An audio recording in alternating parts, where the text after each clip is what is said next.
Bonjour, bonsoir à toutes et à tous et bienvenue sur Radio Diagonale, la web radio 100% rouge et blanche pour cette gazette du mercato, quatrième du nom et première gazette de ce mercato hivernal. Et pour m'accompagner, je serai avec Boris. Salut Boris. Salut Rome et salut à tous les auditeurs. Donc comme je vous l'expliquais en préambule, donc c'est la première gazette et on va commencer tout de suite par le dégraissage de l'effectif, Boris, et à savoir que Leonardo Jardim il y a déjà quelques semaines avait fait part de son envie et de son projet de se séparer d'un certain nombre de joueurs afin d'avoir un groupe plus restreint, surtout qu'en plus on était éliminé des compétitions européennes. Et pour l'instant, deux joueurs entre guillemets majeurs sont partis de l'effectif, à savoir Meite et Kongolo. Ouais, deux joueurs, en tout cas deux joueurs, on va dire vraiment du groupe pro euh, qui sont partis. Effectivement, Leonardo Jardim m'a dit qu'il y avait plus grand intérêt d'avoir un effectif étoffé.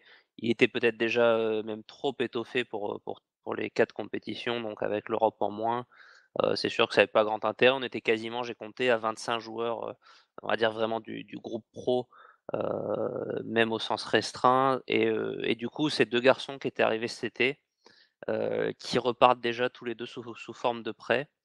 Heu, 2 garçons qui se sont pas vraiment imposés, qui étaient, qui ont très peu joué, tous les 2, c'est une poignée de matchs chacun et qui étaient même, assez régulièrement pas dans le groupe, pas dans les 18. Donc voilà, une intégration ratée pour ces 2 joueurs pour l'instant. Tout à fait, donc juste pour rappeler rapidement, Meite lui a été prêté au Girondins de Bordeaux. Ouais. Ouais, Donc un coup qui me semble, enfin ça me semble pas une mauvaise idée. Alors je sais pas si on peut croire, de manière durable à ce joueur, mais je trouve ça plus intéressant de le prêter déjà en Ligue 1 pour le voir dans la compétition dans laquelle nous on évolue et pour voir s'il peut avoir, il peut avoir ce niveau-là. Et puis bon, bah, Bordeaux a priori, qui a des difficultés au milieu, il a une petite carte à jouer là-bas.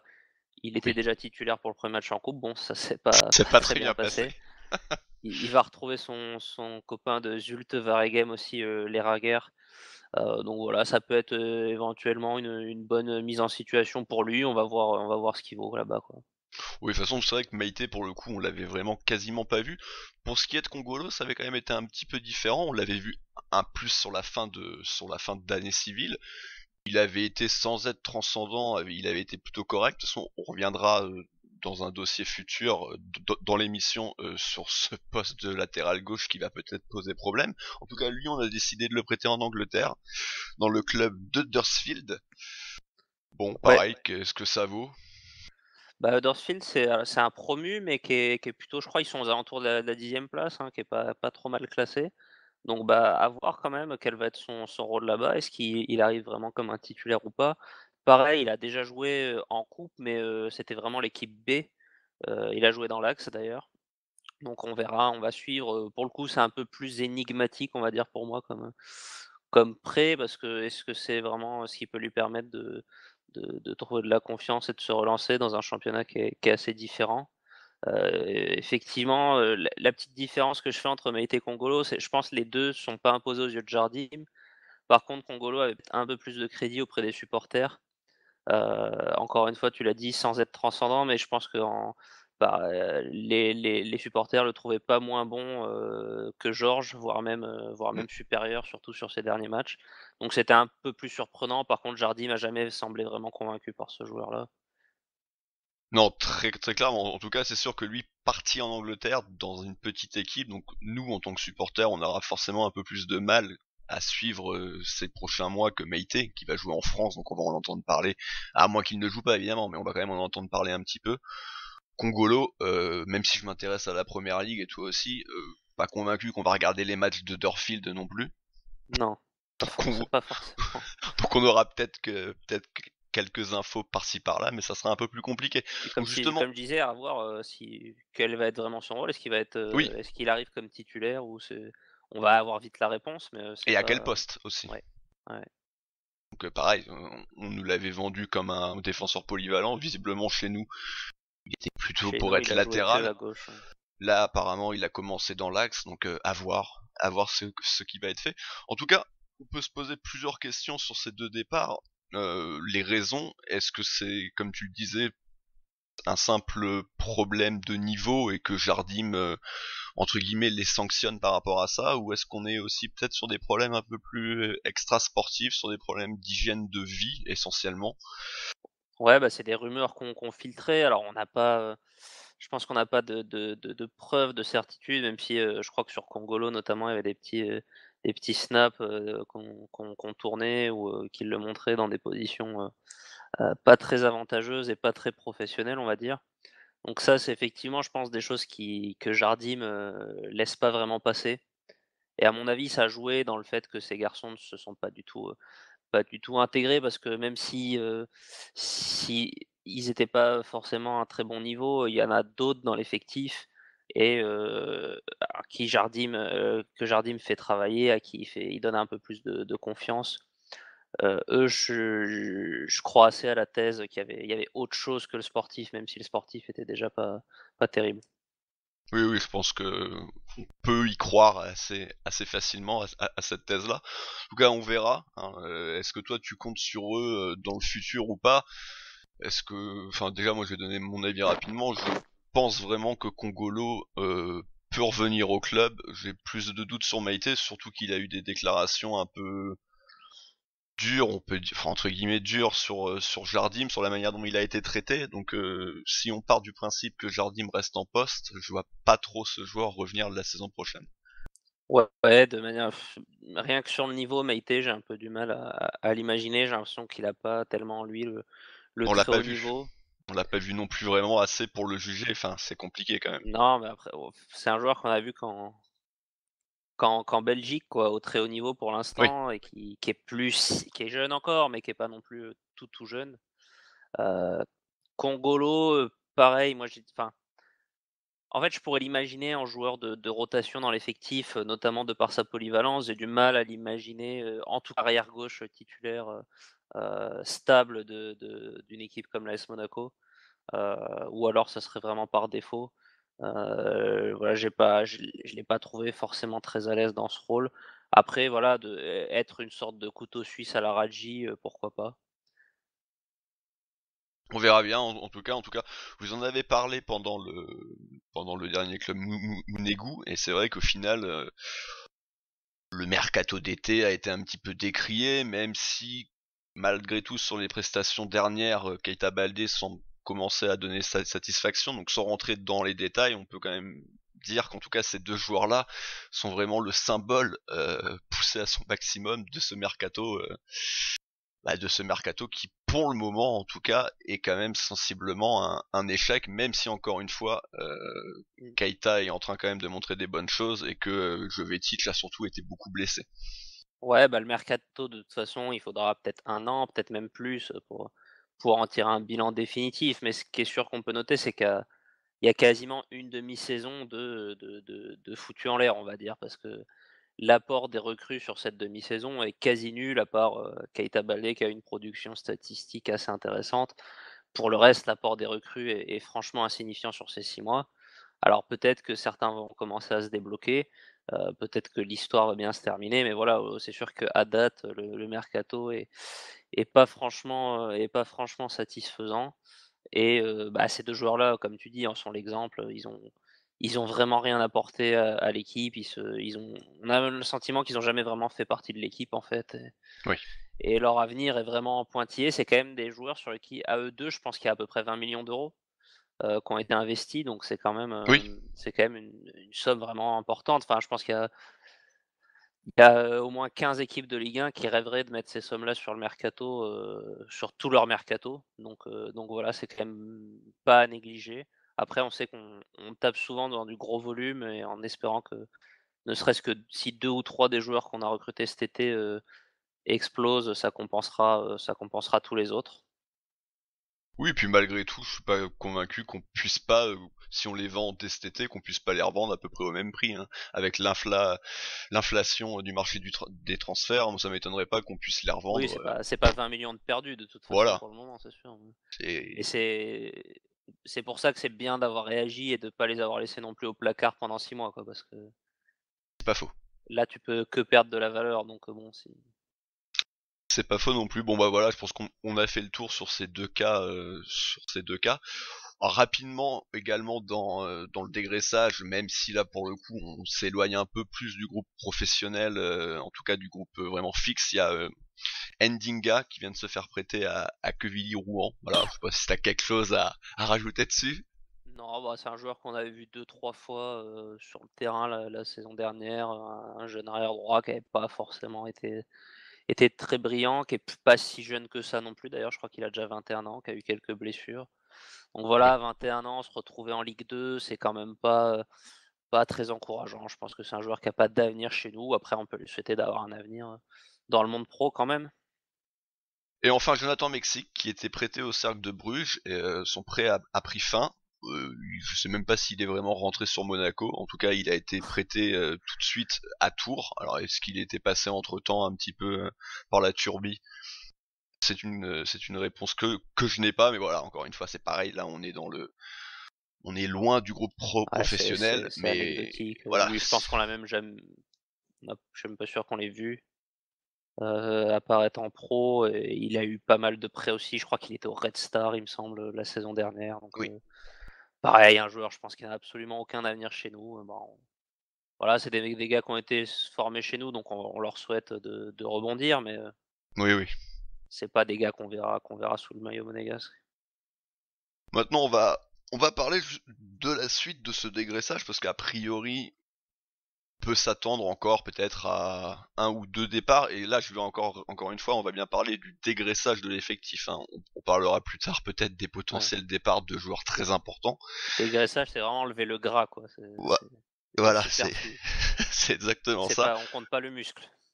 Donc dans les rumeurs les plus insistantes, on a une rumeur malgré tout assez surprenante, non pas pour le départ en tant que tel, mais surtout pour la somme d'argent évoquée. Et c'est donc Guillaume Quario, comme disait notre ami Exactement. Stéphane hier, qui serait visiblement sur les tablettes de Southampton et qui serait prêt à mettre la somme de 20 millions d'euros, même si encore une fois, 20 millions d'euros, maintenant ça veut plus dire grand chose. Ouais, bah, moi, quand j'ai entendu, 20 millions d'euros pour Cario, j'ai installé l'appli Uber parce que je suis prêt à payer l'Uber pour l'aéroport pour ce bon vieux Guido.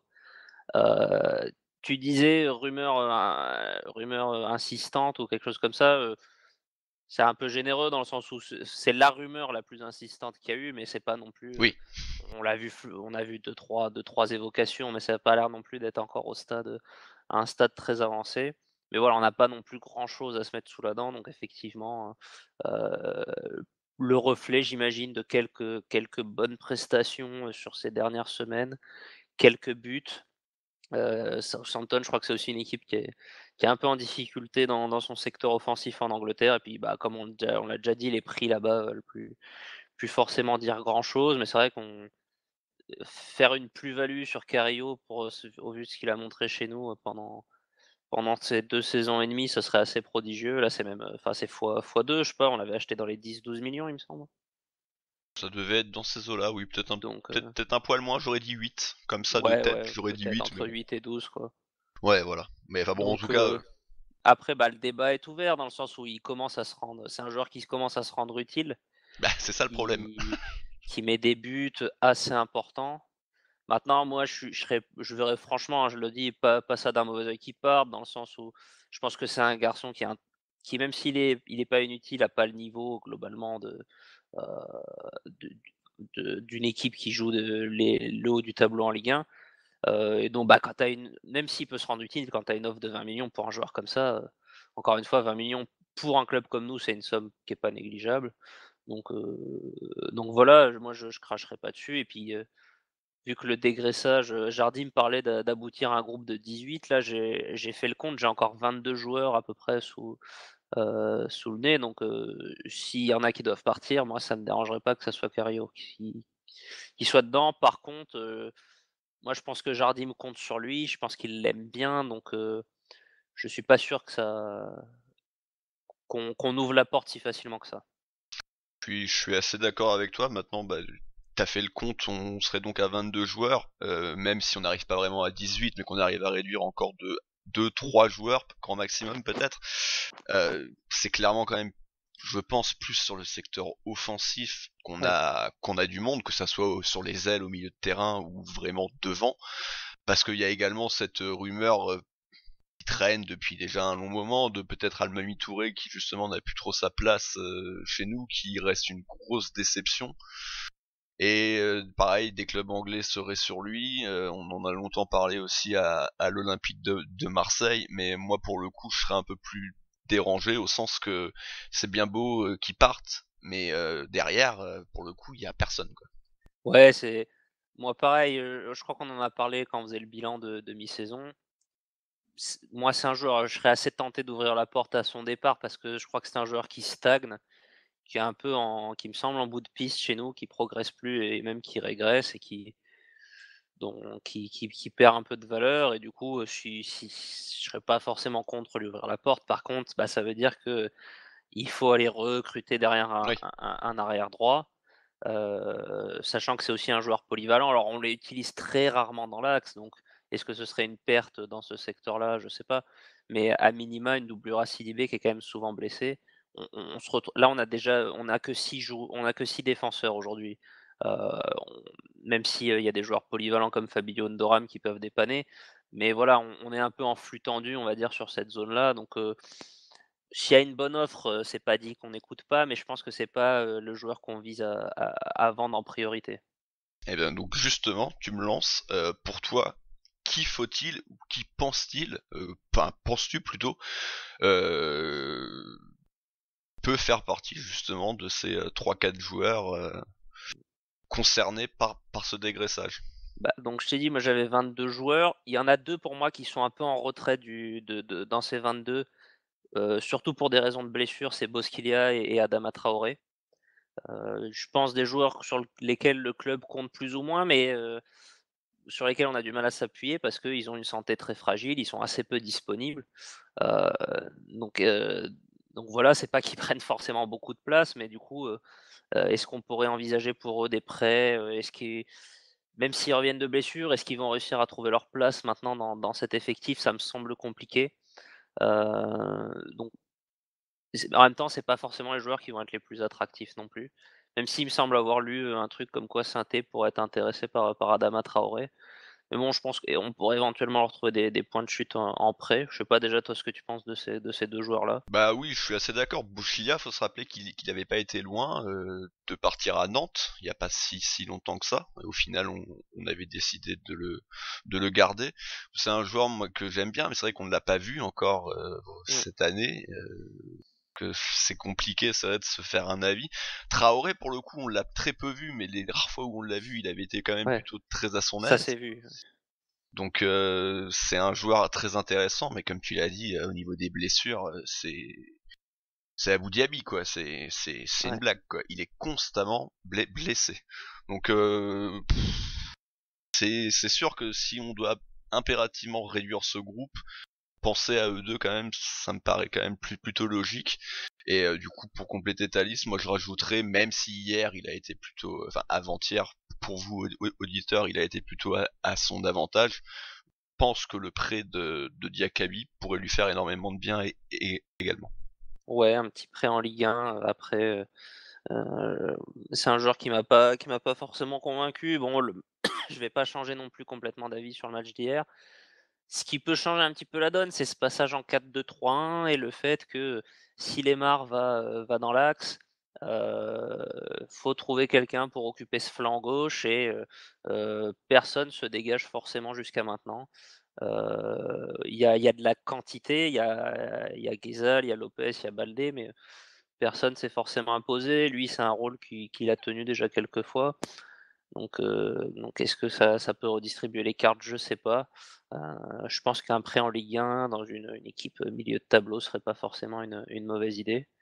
Je rajouterais il y a eu une des rumeurs qu'on a eu il y a quelques semaines, c'était Jovetic aussi. On parlait d'un retour à Séville. Oui. Heu, on en a moins entendu parler ces derniers jours. Il est revenu là dans le groupe pro. Heu, pareil, c'est un joueur qui peut avoir un peu de mal aussi avec ce passage, en 4-2-3-1 qui est pas tellement fait pour lui. C'est un joueur qui s'est pas forcément hyper bien intégré et qui a eu beaucoup de, enfin, tu l'as dit, c'est surtout des blessures. Donc voilà, un dossier à surveiller aussi, éventuellement. Même moi, j'aime bien ce joueur, donc j'espère qu'il va rester, mais c'est un candidat crédible au départ, quoi. Pas faux. En tout cas, je pense qu'on a fait à peu près le tour justement de cette partie départ, ou en tout cas dégraissage. Et on va maintenant parler rapidement, rapidement, on va parler des arrivées potentielles en tout cas, parce que pour l'instant, les arrivées, bah, il y en a pas beaucoup. Et on va surtout parler du dossier du latéral gauche, parce que comme on l'a dit en ouverture d'émission, Congolo est parti. Et donc maintenant, on se retrouve un peu seul sur le poste, en tout cas spécialiste du poste, avec Georges. La classe mondiale. Peut-être même le champion du monde. Donc est-ce que c'est un vrai problème de n'avoir que Georges sur ce poste pour toi, Boris? Pour moi, c'est un problème et ça risque de poser problème dans la saison parce il est vraiment en dessous. Après un début de saison qui était pourtant encourageant et il a vraiment plongé. Ça fait un moment qu'on n'a pas vu un bon match de sa part et ça peut, et voilà, vu qu'on n'a pas tellement de concurrence, enfin le concurrent c'est Radji qu'on a vu hier contre Nice, quoi, et qui était franchement pas beaucoup plus rassurant, qui est juste un peu plus solide, mais bon, ça veut dire que si on a le choix entre ces 2 là, la saison peut être un peu longue à ce poste-là. Heu, c'est un vrai point faible, pour moi maintenant. Voilà, je sais pas si le départ de, et c'est pour ça que je suis quand même un peu déçu du départ de Kongolo qui, au moins, mettait un peu de concurrence et me semblait un peu prendre le dessus sur Georges. Est-ce que, voilà, c'est assez flou maintenant de voir si on va avoir un remplaçant ou pas, quelqu'un pour mettre un peu de concurrence avec Georges. Ah, c'est surtout que si tu prends l'ensemble des postes de la défense, bon, on peut toujours compter Endoram, mais sinon en fait on en a 6. Ouais. Alors certes, ils sont Touré peut jouer aussi dans l'axe, et Radji, bon bah Radji lui on le met à peu près là où on veut, là où on peut surtout. Mmh. Mais ouais, il semble intéressant quand même de lui trouver non pas forcément une doublure, mais un joueur supérieur, tout Bah, une simplement. doublure, ça voudrait dire un joueur moins bon que lui, donc c'est un peu chaud, ouais. Ça paraît compliqué, même si bon, il est pas encore complètement fini, mais là qu'il est plutôt inquiétant, alors que personnellement j'y croyais. Et du coup, on va parler de la piste la plus chaude. Et dans un premier temps, je vais vous laisser écouter notre intervenant de la causerie de Montpellier, qui a justement un avis sur Jérôme Roussillon. Et Jérôme Roussillon, dont on entend beaucoup parler sur le Rocher. Il y a des rumeurs qui persistent. On sait que Monaco s'est délesté d'un latéral gauche en la personne de Congolo et qu'il ne reste plus que Georges à ce poste-là, qui est très très loin de faire l'unanimité. Ouais. Tu vois, à tel point qu'on retrouve Radji maintenant en tant qu'arrière gauche. Seulement Radji sur une demi-saison en tant que latéral gauche, ça ne le fera pas du tout. Qu'en est-il concernant le cas Roussillon? Alors, les agents de Jérôme Roussillon seraient plus enclins à un départ dès janvier. C'est ce qu'ils ont fait savoir à Laurent Nicolin. Le président de Montpellier lui a proposé une prolongation de son contrat qu'il a refusé. Mais voilà, l'idée pour lui et pour Darzakarian, qui ne devrait pas c'est qu'il ne devrait pas lâcher Jérôme Roussillon, en tout cas lors de ce mercato hivernal. Maintenant, c'est vrai que les conseillers de Roussillon, voilà, vont faire le forcing pour qu'il quitte le club. Dès janvier, mais pour le remplacer, Montpellier a déjà son remplaçant, puis ils ont recruté l'international camerounais Ambroise Oyongo, mais qui revient d'une rupture de ligament croisé et qui sera disponible qu'à partir de la saison prochaine. Donc l'idée, c'est de pas se tirer une balle dans le pied en laissant partir Jérôme dès ce mercato-là, mais le conserver, quitte à perdre un peu d'argent sur l'indemnité de transfert en juin, puisqu'il lui restera qu'une année de contrat. Mais voilà, sinon il y a d'autres écuries qui sont venues au renseignement, mais pour l'heure il n'y a aucune offre officielle venue de nulle part.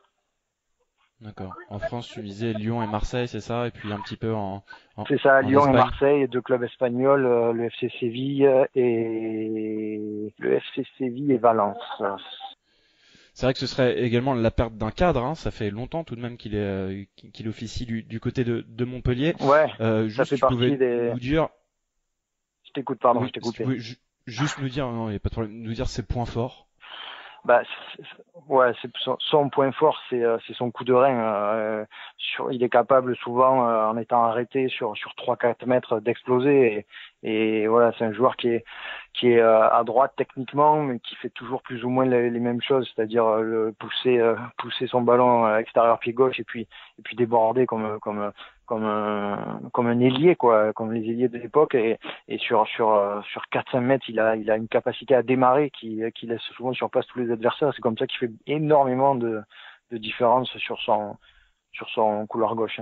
C'est le meilleur qu'on ait eu à ce poste depuis Bedimo de la grande époque du titre. Ouais. Voilà, honnêtement, c'est un Ça joueur remonte. c'est un joueur qui a les capacités d'être titulaire chez les meilleurs, quoi. Peut-être pas le très très haut niveau, mais en tout cas pour les gros cylindrés de Ligue 1, j'en vois pas beaucoup à sa hauteur en championnat.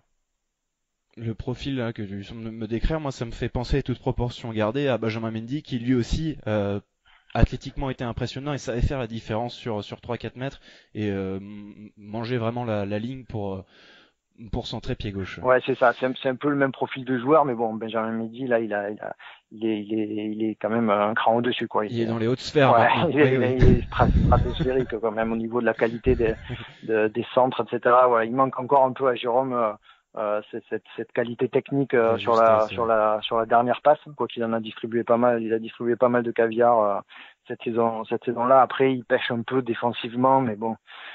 J'ai envie de dire, comme tous ces latéraux ultra offensifs, de temps en temps, il y a des absences, quoi. Et effectivement, dans ce schéma à 3 axiaux, ça compense plus facilement oui, exact. les absences de Jérôme. Donc voilà, Boris, toi, je sais pas ce que t'en penses de Roussillon. En tout cas, pour moi, ça serait une bonne chose qu'il arrive au club. Je trouve que c'est un joueur très très intéressant qui a beaucoup de vitesse. Après, à Montpellier, c'est vrai qu'il est à l'aise parce qu'il est plutôt utilisé dans une défense à 3, donc lui il est au milieu de terrain, plus dans le milieu à 5, donc il n'a pas vraiment ce poste de latéral défensif, mais il semble en tout cas avoir des réelles qualités. Ouais, je suis un peu mitigé dans le sens où, dans une vision très court terme, Roussillon, c'est très probablement mieux que Georges et en même temps, ça serait compliqué. C'est un des joueurs qui s'est le plus, montré, on va dire, à ce poste en Ligue 1 cette saison. Peut-être aidé par, effectivement cette défense à 5 qui forcément facilite le boulot défensivement, pour les latéraux. Donc oui, à court terme, ça semblerait un ajout, comment dire? Une amélioration. Après la question pour moi qu'il faut vraiment se poser, quand on fait ce genre de recrutement, c'est est-ce que ce garçon a le niveau de l'arrière gauche titulaire de l'AS Monaco sur, 1 an, 2 ans, 3 ans?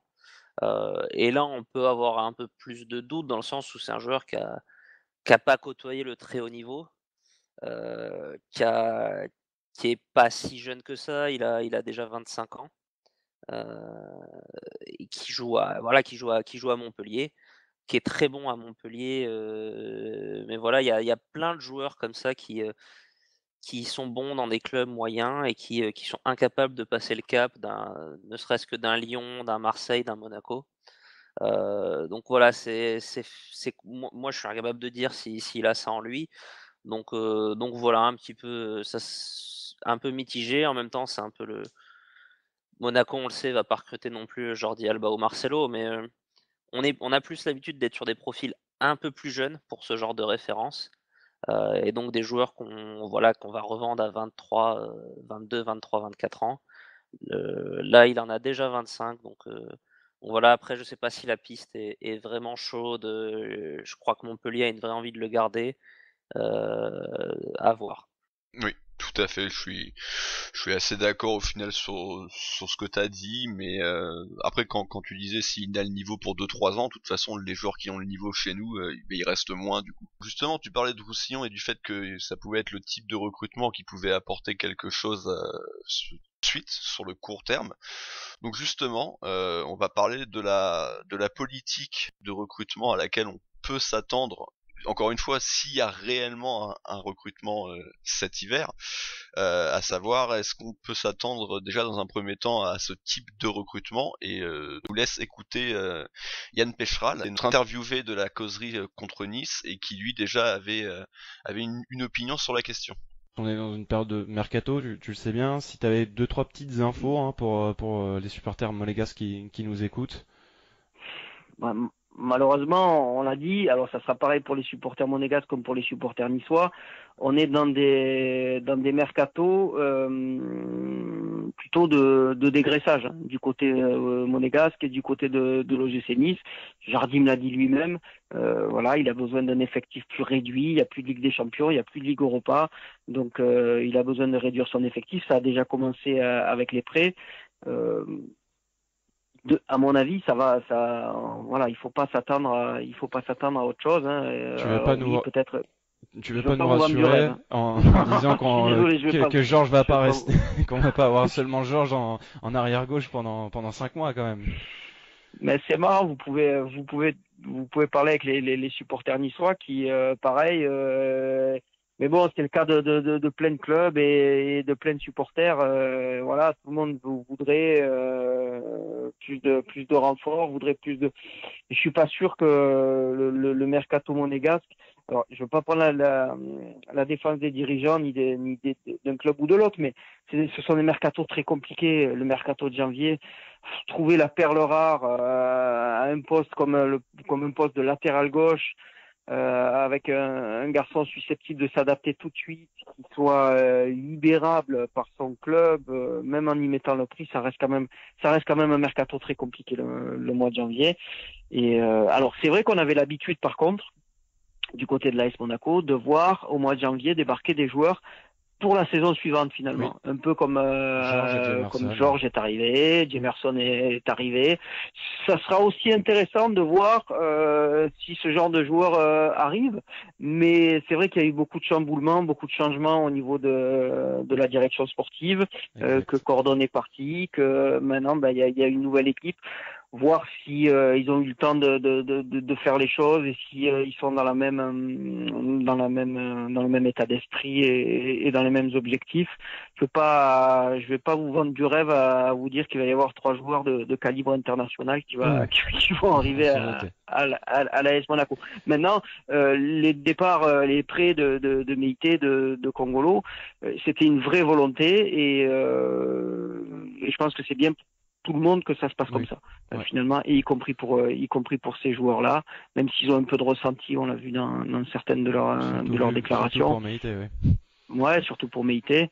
Bon, voilà, je pense que s'il fait un bon prêt, tant mieux pour lui, exactement, et tant mieux pour l'AS Monaco aussi qui réduira son effectif. On peut quand même globalement ne pas s'attendre à des arrivées de qualité, et en tout cas pour vraiment améliorer l'équipe sur le court terme. Par contre, ce qu'on peut se demander, Boris, c'est est-ce que une nouvelle fois Monaco va faire un coup à la Jemerson ou l'année dernière à la Georges, à savoir aller prendre un joueur, pas forcément un joueur brésilien, parce que là en l'occurrence dans ces deux exemples-là ce sont des joueurs brésiliens, mais faire venir un joueur en sachant pertinemment que c'est juste pour une acclimatation pendant 6 mois, avant de réellement le lancer dans le grand bain l'année prochaine. Ouais, moi je partage complètement la vision de Yann Pecheral. Je m'attends pas du tout à ce que ça bouge. Il y a éventuellement cette option de l'arrière gauche parce qu'il y a un besoin, mais sinon je m'attends pas à des vraies recrues. Éventuellement, il y a la recrue d'opportunité, comme tu le disais, les cas. Alors si on peut éviter de refaire un coup à la Georges, ça me va. Si on peut faire un coup à la Jemerson, par contre, ça peut être intéressant. Là, comme ça, il y a pas vraiment de piste, j'ai l'impression, qui se dégage, mais pourquoi pas éventuellement. Après, l'effectif me semble tellement rempli, que voilà, faudrait que ça soit une très bonne opportunité qui se présente, et qu'on voudrait saisir. Cette piste de l'acclimatation, elle peut être intéressante, je pense, sur des joueurs, sur des postes où on sait qu'on va avoir des départs, par exemple l'été prochain. Alors on y reviendra peut-être plus tard, mais je pense par exemple à Sidibé, Fabinho, Lemar, c'est des joueurs qu'on peut envisager que ça soit leurs 6 derniers mois à l'AS Monaco. c'est des joueurs sur qui ça peut être intéressant de se projeter à 6 mois, à se dire est-ce qu'on tient déjà le remplaçant? Alors est-ce que ça peut être Touré pour Sidibé, ou autre, et cetera? Est-ce que ça peut être Aïd Benasser ou Endoram qui va remplacer Fabinho? Mais voilà, il y a, un club qui travaille bien doit commencer à se poser ce genre de questions et doit avoir quelques pistes sous la main pour remplacer ses joueurs. Et du coup, éventuellement, pourquoi pas un joueur qui arriverait et qui aurait 6 mois pour se préparer au rôle. C'est vrai que c'est également une possibilité. Enfin, la dernière piste, et pour l'instant on a eu une première arrivée, c'est le recrutement qu'il a, ce coup-ci est un recrutement plus à long terme, et on a eu l'arrivée en début de semaine du jeune lituanien Edgaras Utku. Alors, je sais pas, tu l'as vu souvent jouer, t'as des choses à dire peut-être? Ouais, bah, du coup, je me suis fait, tous ces matchs, depuis 4 ans. Non, bah, je connaissais pas du tout, jamais entendu parler de ce joueur. Voilà, c'est à ce stade, vu son âge et vu qu'il arrive en U19, ça reste franchement anecdotique. Ça fait peut-être un peu de bruit parce qu'il est étranger, mais on aurait pu recruter un mec de Limoges, c'était la même quoi, en U19, on n'en aurait pas parlé. Oui. Voilà, peut-être qu'on le retrouvera dans 2-3 ans, mais là, c'est beaucoup trop loin de l'équipe professionnelle. Après bon, c'est toujours intéressant de voir qu'on est un peu actif à l'étranger et qu'on active des réseaux et comment dire? Qu'on observe, le monde du football de manière générale en cherchant des pépites. Après, est-ce que ce joueur-là en particulier va percer?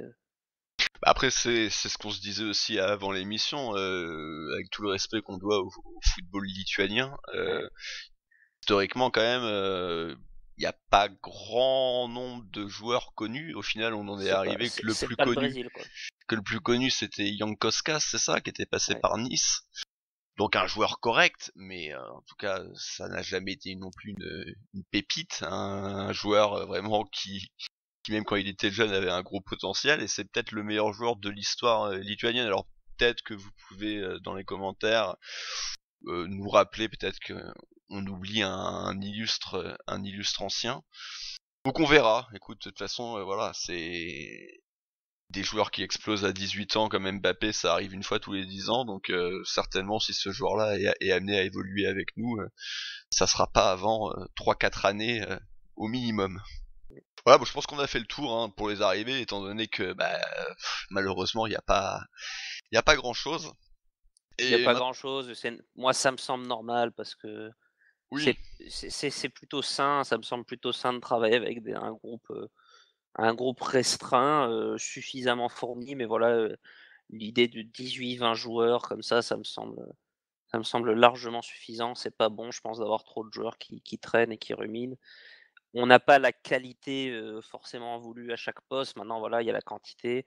Donc même si des joueurs comme Lopez, Guézal, sont pas toujours, très satisfaisants, on peut pas non plus bazarder tout le monde tous les 6 mois et recommencer à zéro tous les 6 mois. Donc faut bien, à un moment donné, faut bien avancer avec les joueurs qui sont là.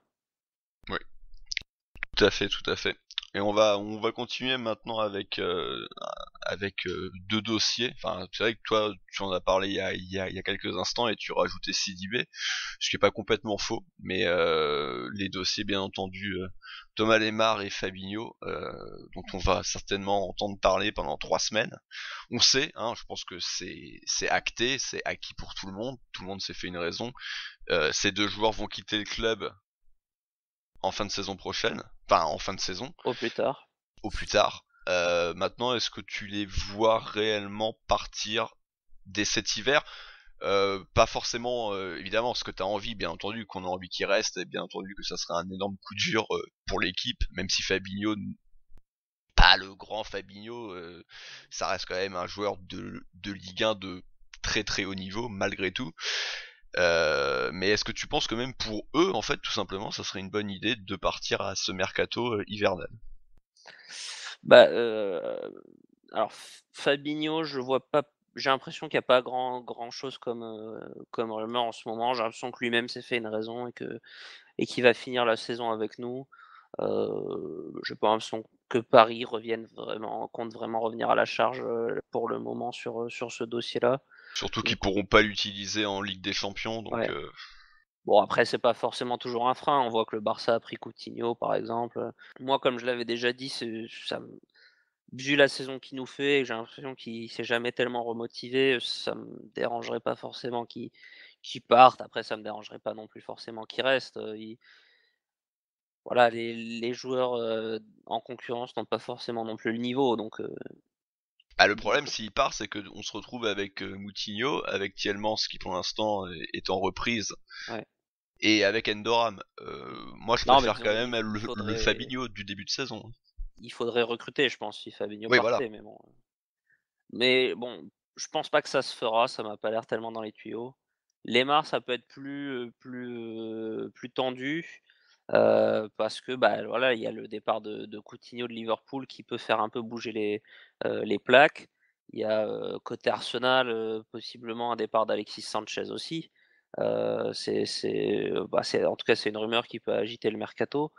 On parlait aussi d'un intérêt de Chelsea, donc voilà, même si je pense que lui sait qu'il il est plutôt bien à Monaco pour préparer sa coupe du monde, qui arrive dans 6 mois, là où ce serait un peu plus dans le challenge et dans une mise en danger d'aller en première ligue. Maintenant voilà, on peut jamais exclure qu'un club de première ligue vienne mettre 100 millions d'euros sur ce joueur-là et que du coup, qu'est-ce qu'on fait, quoi? Oui, Donc pour moi, c'est un c'est dossier qui est à suivre et qui peut bouger dans ce mercato. J'espère pas parce que lui, contrairement à Fabinho, même si les perfs n'ont pas toujours été bonnes, j'ai toujours trouvé que dans l'état d'esprit, il était là, il était motivé, pas forcément la tête ailleurs. Donc voilà, j'espère vraiment qu'il va terminer la saison avec nous, et surtout, bah, qu'il est en train de se repositionner dans un rôle de numéro 10 qui peut lui convenir, même si c'est pas forcément son poste en équipe de France. Et on va conclure cette émission maintenant avec les prolongations. Alors déjà, dans un premier temps, il y a eu la prolongation de Mboula, qui avait signé au club jusqu'en 2020. Visiblement, le club est satisfait de ses performances, que ça soit en Youth League. Il doit également être satisfait de ce qu'il voit à l'entraînement, de son attitude. Ça doit certainement vouloir dire qu'on compte sur lui. Je sais pas ce que t'en penses. Ouais, et puis à mon avis, il y avait peut-être aussi une connerie du type qu'on pouvait pas le faire signer pour 5 ans, quand il est arrivé et que là, vu que, je sais pas, peut-être c'est le passage en 2018 qui permet qu'on le C'est pas faux. prolonge, mais C'est pas faux, mais si s'il avait eu une attitude, on va dire, mmh. exécrable, peut-être que cette Après prolongation bon, n'aurait pas eu lieu, à moins que ça soit que ça on ait a fait été des déjà dit plus ou moins implicitement dans le contrat, que de toute façon c'était ouais, prévu, ce qui est pas impossible quoi aussi qu'il d'ailleurs. arrive. Après Après, tu vois, on c'est a fait des prolongations de contrat, des Jonathan Mexique et des Nguinda aussi, donc bon, c'est pas mais bon, bah, nous, c'est difficile de le juger, on l'a pas vu. oui, Maintenant, c'est un joueur qui est je disais il y a 22 joueurs, lui il est je le comptais pas dans les 22, c'est un des joueurs qui gratte à la porte, on va dire. C'est peut-être même le joueur le plus proche du groupe pro dans ceux qui n'ont pas encore, évolué. Heu, le fait il y a beaucoup de concurrence et qu'il y a pas beaucoup de compétition, fait qu'on ça va être difficile pour lui de se faire une place cette saison, mais, bah, c'est aussi un des trucs qui me fait penser qu'on peut dégraisser sur des joueurs comme Bossiglia et Adama Traoré, c'est on a encore un Mboula derrière qui peut éventuellement, ah, en cas de quelques indisponibilités, qui peut venir toquer à la porte, quoi. je pense que de toute façon je pense qu'on enfin à moins comme tu le dis qu'il y ait dégraissage et derrière blessure, on ne le verra pas. La Mmh. meilleure occasion de le voir c'est ce match de Coupe de France. Maintenant la Coupe Ouais, de France, le prochain tour c'est Lyon. Donc évidemment qu'on ne le verra pas dans cette rencontre. ouais. Et derrière, bah du coup les possibilités de rencontrer des toutes petites équipes, bah au fur et à mesure des tours quand même, ça me nuise, parce que malgré tout, même si tous les ans il y a toujours une ou deux équipes qui arrivent à faire des parcours exceptionnels, ça reste quand même très rare. Donc a priori, on a joué une petite équipe et on en jouera plus jusqu'à la fin de l'année. Donc Mboula, je pense que c'est pas Ça avant pour On l'année aurait peut-être prochaine. pu, en imaginer un prêt aussi d'ailleurs. Il peut faire partie des jeux, ouais, je C'est sais diff pas. c'est vraiment difficile d'avoir une visibilité sur son niveau parce qu'il a fait que de la Youth League et de la CFA cette année. Mais voilà, on peut imaginer, je sais pas, que c'est un joueur qui pourrait jouer peut-être en Ligue 2, peut-être même, je sais pas par rapport au Cercle Bruges, peut-être qu'il est déjà trop fort pour ce niveau-là, mais et de toute façon les prêts au Cercle Bruges ont pas l'air tous, hyper fructueux, mais bon, voilà, après ça c'est le club qui juge. Est-ce qu'il préfère l'avoir sous la main et le faire progresser? Est-ce qu'il a encore des choses à aller chercher avec la CFA, ou est-ce qu'il peut déjà aller jouer dans une équipe pro?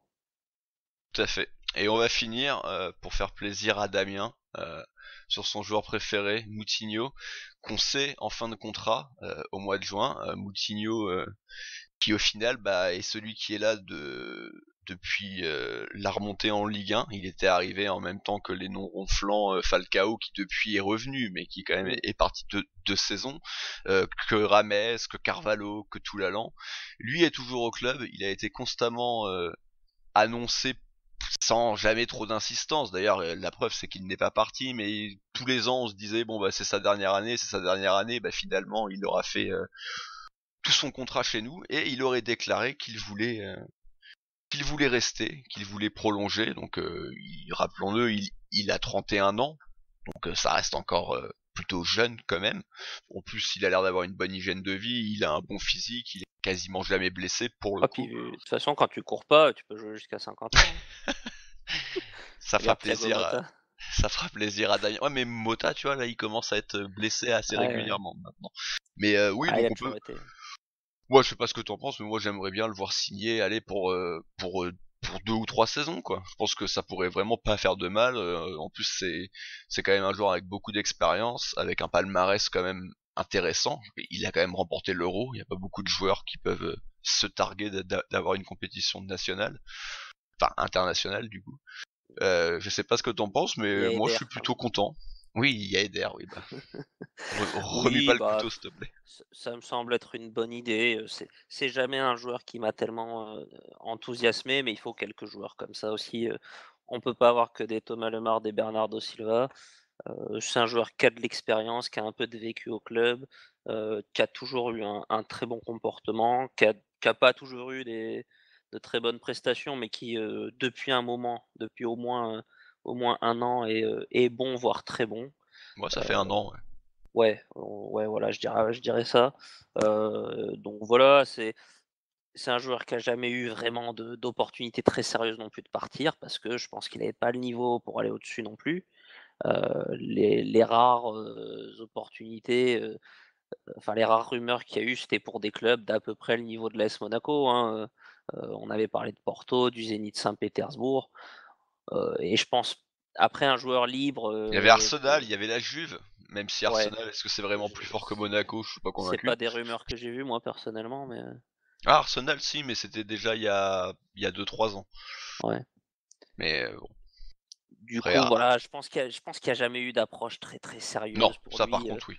et je pense pas que ça sera le cas. Après, un joueur libre comme lui attiserait forcément des convoitises, mais est-ce que ce serait pour trouver mieux que ce qu'il a à Monaco? Je suis pas sûr, donc je pense que tout le monde a gagné à ça. 31 ans, effectivement, il peut encore bien donner, 2-3 bonnes saisons, je pense, donc vu que Fabinho risque de partir, ça me semble être une bonne idée qu'il reste. Voilà, en tout cas, on verra si cette prolongation a lieu dans les prochaines semaines de ce mois de janvier. En tout cas, Boris, merci de m'avoir accompagné dans cette première gazette. On en fera certainement une seconde en fin de mercato, à moins que d'ici là ça bouge énormément. Ouais, Mais selon l'actu. visiblement l'actualité très pauvre ne devrait nécessiter qu'une émission, voire peut-être même aucune, sachant qu'il y aura le club Mounegou également du mois de février. Il sera pas forcément très utile de faire en plus une émission gazette, mais simplement faire un bilan rapide pendant cette émission. Merci de m'avoir accompagné. On se retrouve pour la causerie de Montpellier dès demain pour vous, donc vendredi. Et d'ici là, portez-vous bien et Dagé Mounegou. Et bisous.